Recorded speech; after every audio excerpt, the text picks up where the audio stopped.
My first encounter with Papa B was in my fifth grade. Di na ako malimtan. Kaya imbarguhan ko niya og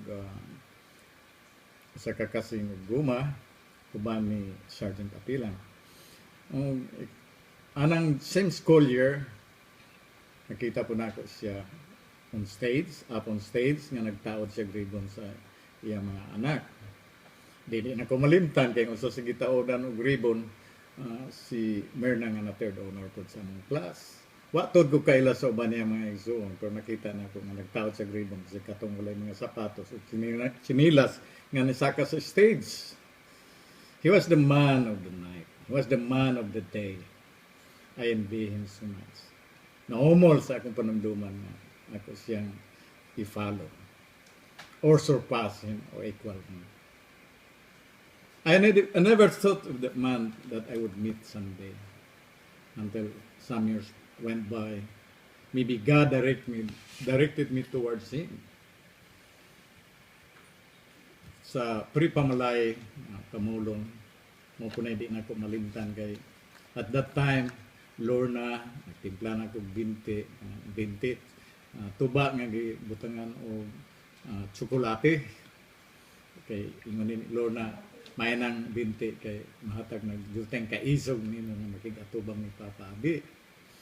Oh, so tungod sa akong kuan kay pagkusukat niya magka-istorya, akong gimemorize ba po nang akong gusto ipamulong dito niya.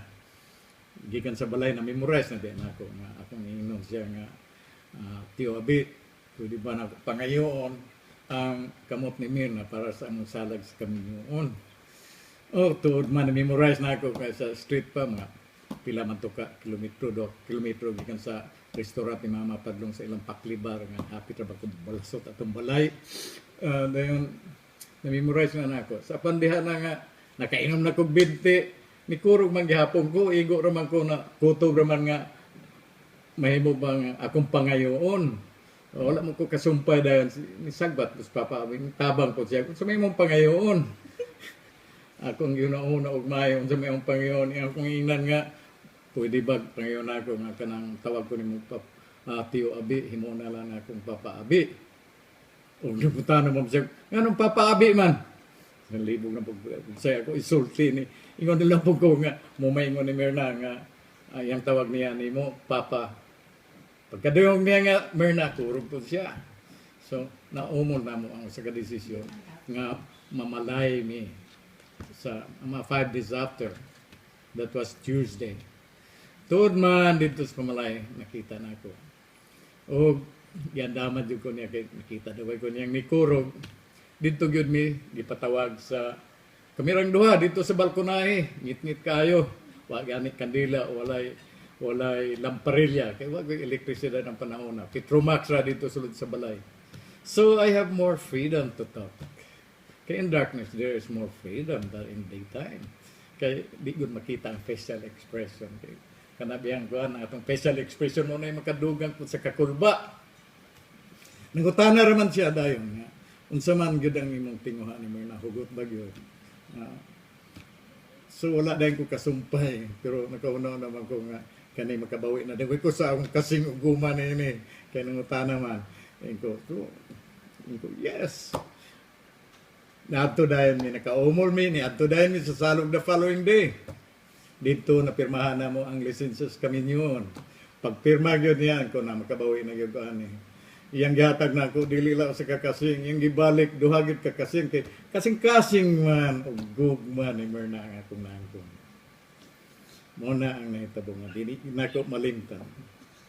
So ikatulong katulong encounter nako na di po nako malimtan. Kay nahimo kong the proudest son of the year. Nga naman nga the proudest son of the year. Kay sa panahon sa celebration sa Father's Day sa 1981, nagbabdo si Merna ni Christian, gitagaan na sila award as Parents of the Year. Si Mama Ating o si Papa Abi nakadawat ang panahon. The more I was proud, the more I envy him. The more I want to strive to equal him, the more I want to surpass him. Muna nag-motivate na ako. Mahimo kong dakog achievements kinabuhi mahimo kong model nga amahan. Si Papa is a good seed. Matod pa ni Papa Tasio, ang good seed daw, bisag asa na mo ibutan, bisag asa na mo ilabay, bisag sa unfertile soil, doon nag-apursan ka maturo o masanay, malig-on. Bisag walay bagyo nga makalumpag niya na. Mahimo siyang maturo o masanay. Muna ang good seed, pinagis paghatag niya sa mayong liso, iya man yung gihatag ang pinakamayong liso sa pamilya, si Myrna nga kinamagwang ang babae sa pamilya. Out of 14, I got the eldest daughter. I was very, very happy with that. Tungod niya na, nagahin po sa mayong liso, niturok ang si Smile sa pamilya.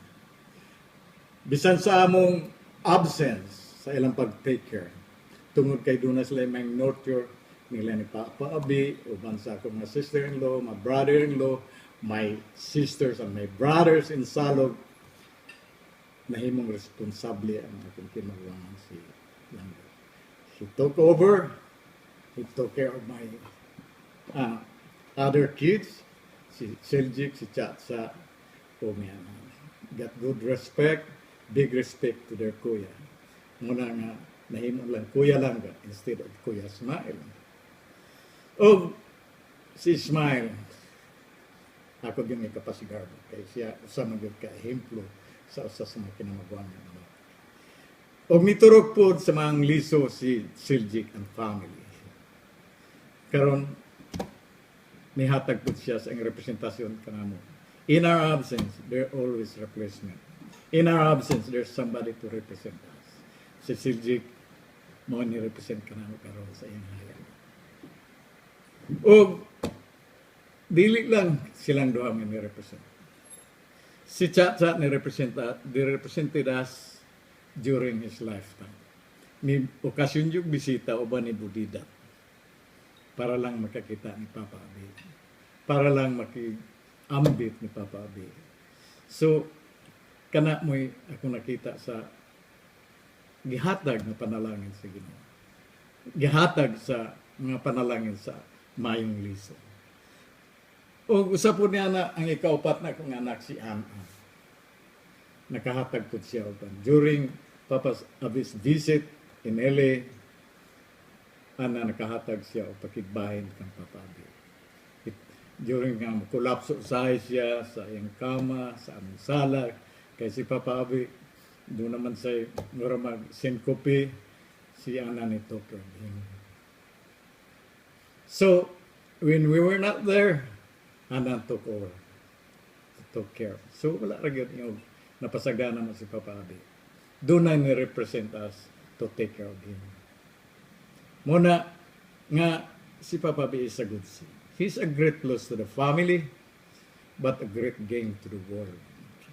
He was a man with no equal. I tried to be equal. I tried to surpass him, but he has no equal. He's a good seed and a godsend. Amen. Thank you. Amen.